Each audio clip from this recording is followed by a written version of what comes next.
Everywhere you look right now, things are selling off. Bitcoin is bleeding, AI stocks are red, and a lot of investors are quietly asking themselves if this is the start of something bigger. So in this video, I want to treat this like a calm emergency update. Not panic, not clickbait, but a clear breakdown of what might really be happening underneath the screen. Because whether you care about Bitcoin or not, there is a pattern that keeps repeating. Bitcoin often moves first, then the rest of the market catches up, and people wonder what just happened. So I want to use Bitcoin today as a weird warning light on the dashboard. Not to trade it, but to understand what the current sell-off might be telling long-term investors like you. And if you like content that helps you stay calm when everyone else is freaking out, take a second now to like this video, subscribe to Dave's Dividend Lab, and share it with another investor. The real question behind all this red is simple. Are we watching the start of a brutal crash, or just another painful but normal step inside a larger investing cycle that keeps repeating? To unpack that, I want to look at two big forces investors always argue about, plus a third one nobody can measure. The technical force, the macro force, and human psychology sitting on top. Technical analysis says markets are social systems. Human beings repeat patterns. Prices create shapes on a chart that trigger fear and greed, break certain levels, everybody reacts together, and the pattern almost fulfills itself. Bitcoin is a great example, not because we want to gamble on it, but because it trades 24/7 and has a fan base obsessed with charts. When something breaks there, you see reactions instantly. One of the big technical ideas is moving averages.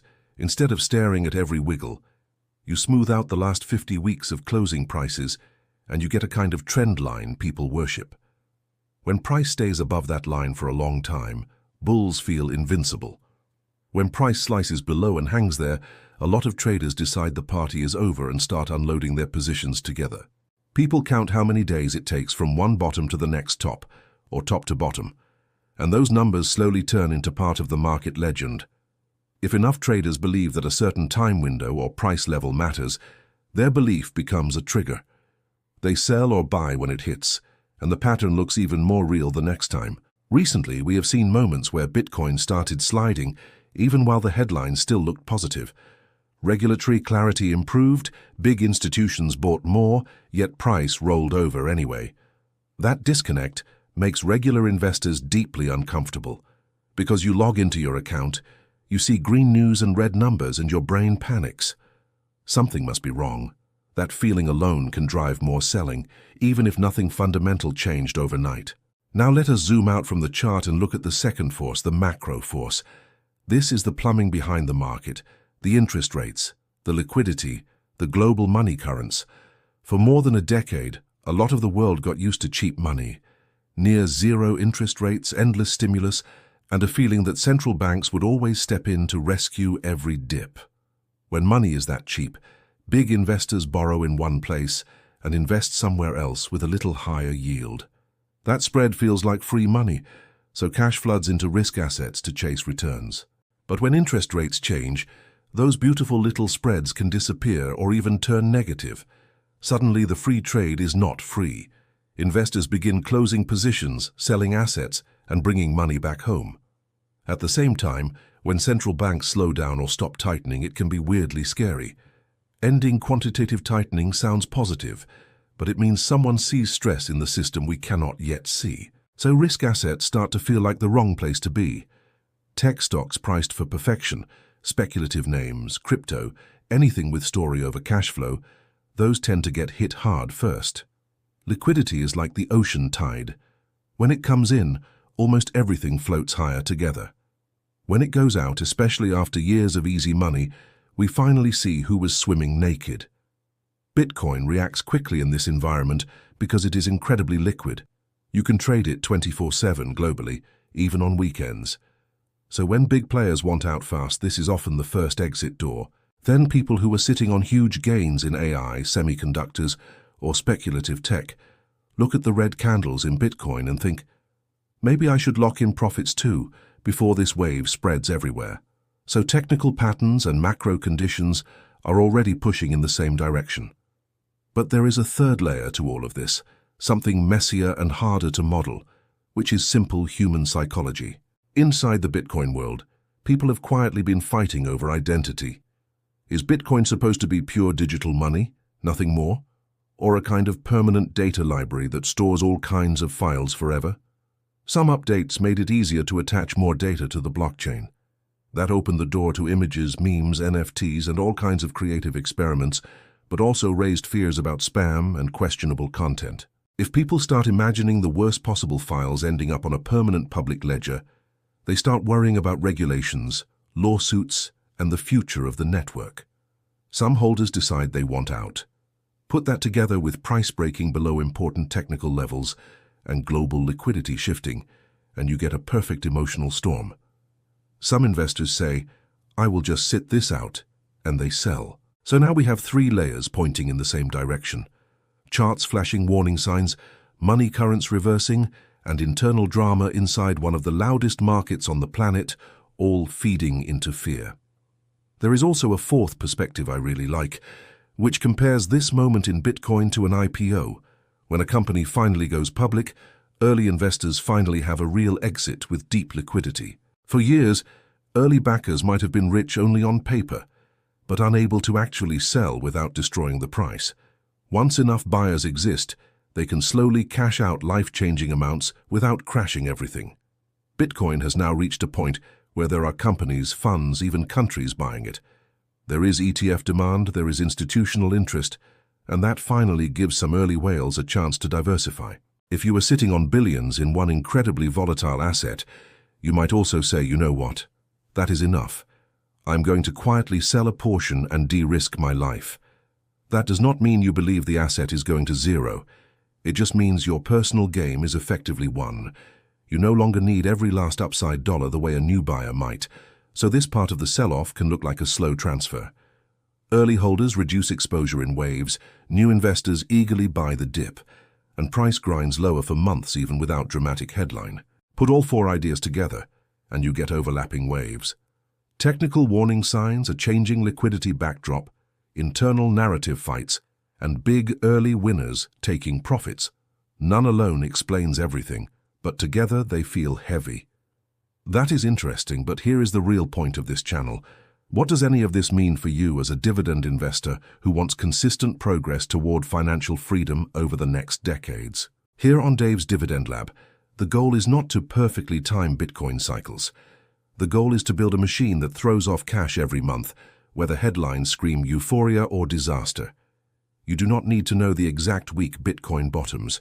You do not need to predict the next Fed sentence. You need a system that survives many weird seasons and still leaves you wealthier. That starts with separating price volatility from income stability. Your account balance can swing wildly from month to month, while your dividends and interest checks quietly keep doing their job in the background. Imagine your portfolio is down 20% on paper, but the dollars of income you receive this year are flat or slightly higher. That is a different situation than collapsing with no cash coming in. One of the most calming things you can do is track your income line separately from your price line. Watch the green line of dividends and interest, not the roller coaster line of account value. If you already do this, tell me in the comments what your income chart looks like compared to your price chart. If you do not, consider starting tonight even with a simple spreadsheet. The next step is having a written plan that tells you what to do in sell-offs before they happen. Systems beat predictions. Your rules decide, not your emotions scrolling through red candles at midnight. A good plan covers four basics: how much you invest each month, which kinds of assets you buy, how diversified you stay, and how long you are willing to hold through ugly headlines and boredom. When a sell-off hits, all you should be asking is, does this situation fit inside the kind of turbulence my plan expected? If yes, then the plan tells you to keep executing, not reinvent everything. The emotional trap is living in the 5-minute chart while pretending you are a 30-year investor. Your brain knows those two identities do not match, so every little move feels like a life verdict. One practical rule that helps a lot of people is simply limiting how often they check their accounts. Maybe once a week, maybe twice a month. Enough to stay aware, not enough to feed obsession. Now let us talk about the opportunity side, because every scary chart also hides potential bargains. If you already wanted to own a strong company or ETF, a sell-off is universe offering you a discount. I like thinking in layers. At the core, you might have broad dividend-focused ETFs. Around that, individual blue-chip companies with durable cash flows, maybe a layer of rates or global exposure, depending on your situation. When fear spikes, I personally like nibbling on the core first, adding a little to my favorite ETF at a better yield rather than chasing the most exciting stock that dropped 40% overnight. One mistake I made early on was going all in on the first dip. If price kept falling, I had no more powder and a stomach full of regret. Now I like stepping in gradually. That might look like setting 3 or 4 buy zones for a favorite investment instead of one. If it never reaches the lowest zone, fine. If it does, you still have money to deploy. If you own Bitcoin or other speculative assets, I would treat them as satellites, not the sun of your system. A healthy core should be boring, diversified, and built around reliable cash-producing companies. For some people, that might mean capping speculative positions at 5 or 10% of the portfolio. Enough to participate and stay interested, not enough to destroy your plan if the experiment implodes. Above all, I would be extremely careful with leverage in this environment. Debt plus volatility is a dangerous cocktail. Margin calls do not care about your time horizon, your conviction, or your written investment thesis. Now, there is another fear I want to address directly. The thought that this time is different, that maybe this is the one sell-off that never recovers, and long-term investing has finally stopped working. Every major downturn in history felt different while it was happening. There were always new acronyms, new technologies, new villains, new headlines. But underneath all that noise, human beings kept building, working, and creating value. Individual companies can absolutely die. That is why diversification matters so much. But diversified baskets of productive assets, especially those that throw off cash, have historically survived wars, crises, bubbles, and panic many times. So instead of asking, will Bitcoin be higher next month? I think a better question is, are the companies paying my dividends still selling real products, generating cash, and managing debt responsibly in this environment? A simple checklist during turmoil might include payout ratios, debt maturity schedules, interest coverage, and recent earnings trends. If those numbers remain healthy, a lower price can actually increase your future returns and yield. The truth is, we cannot control central banks, governments, whales, or crypto developers. We cannot control headlines or algorithms. We can only control how much we save, what we buy, and how we behave. So in a sell-off like this, you really have only 3 broad choices. Keep executing your plan, make small thoughtful adjustments, or panic sell everything. The third option almost always leads to the worst outcomes. Small adjustments might look like slightly raising your cash cushion if you sleep badly, or trimming a position that grew way beyond your comfort zone. That is different from nuking your entire long-term strategy overnight. If this video is helping you breathe a little easier, hit the like button so more long-term investors see it, and share it with a friend who keeps messaging you screenshots of red portfolios. Here is one exercise I strongly recommend. Take 10 or 15 minutes after this video and write a 1-page crash plan. What do you do if the market drops another 20 or 30%? Include in that page which holdings you would love to buy more of, how much cash you're willing to deploy, and which positions you would be comfortable trimming if they still feel too large. If you have a partner or close friend who cares about money, share that plan with them.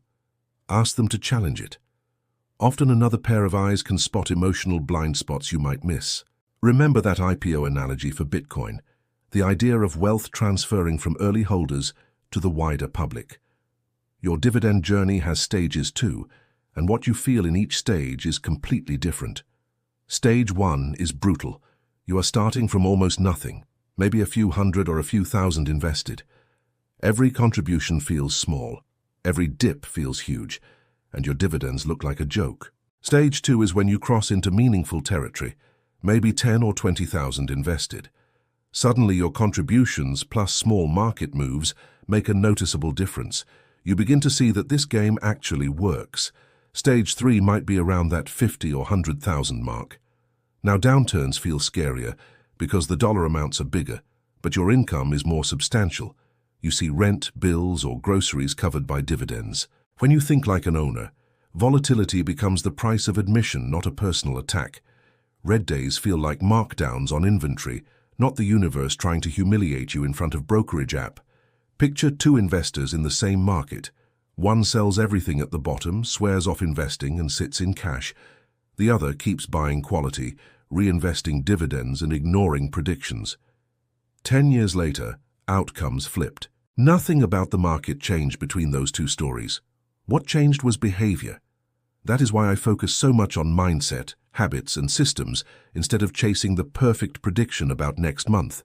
So what am I personally doing during this kind of sell-off? I'm not selling my long-term dividend positions. I'm continuing to dollar-cost average into my highest conviction holdings, even when it feels uncomfortable. In some cases, I might slowly rebalance, trimming something that has become too large and adding to areas with better risk-reward today. But I am not flipping my entire strategy based on one scary season. None of this is financial advice. You have your own situation, obligations, and time horizon. My goal is to show you that there is a rational way to navigate chaos without pretending it feels good. So let me leave you with a simple framework. 3 buckets of action. What to do right now, what to do over the next few months, and what to keep doing always, regardless of headlines. 8. So why is everything selling off, starting with Bitcoin? Because technical patterns, shifting global liquidity, internal narratives, and early investors taking profits are all colliding at once. None are permanent, but together they feel heavy. The pain is real, but it is not the end of your story unless you let it be. With a solid income-focused strategy, this can be a chapter you later call training, not tragedy. I would love to hear your thoughts. Which of the 4 theories we talked about today feels most convincing to you? And what are you personally doing in your portfolio while this volatility plays out? Drop a comment down below and read what other people are saying too. Sometimes one sentence from another investor can calm you down more than any chart or expert prediction ever could. If you want more help building a portfolio that pays you while you sleep, check out the playlists here on Dave's Dividend Lab. I have videos walking through frameworks, examples, and step-by-step blueprints. Make sure you are subscribed with the notification bell on so you do not miss the next update. My promise is to keep showing up with calm, honest breakdowns while everyone else shouts louder headlines. Your future self is counting on the version of you watching this right now to stay disciplined. Thank you for being here. Thank you for learning, and thank you for taking your financial future seriously. I am Dave from Dave's Dividend Lab. Take care, stay invested, stay curious, and I will see you in the next video.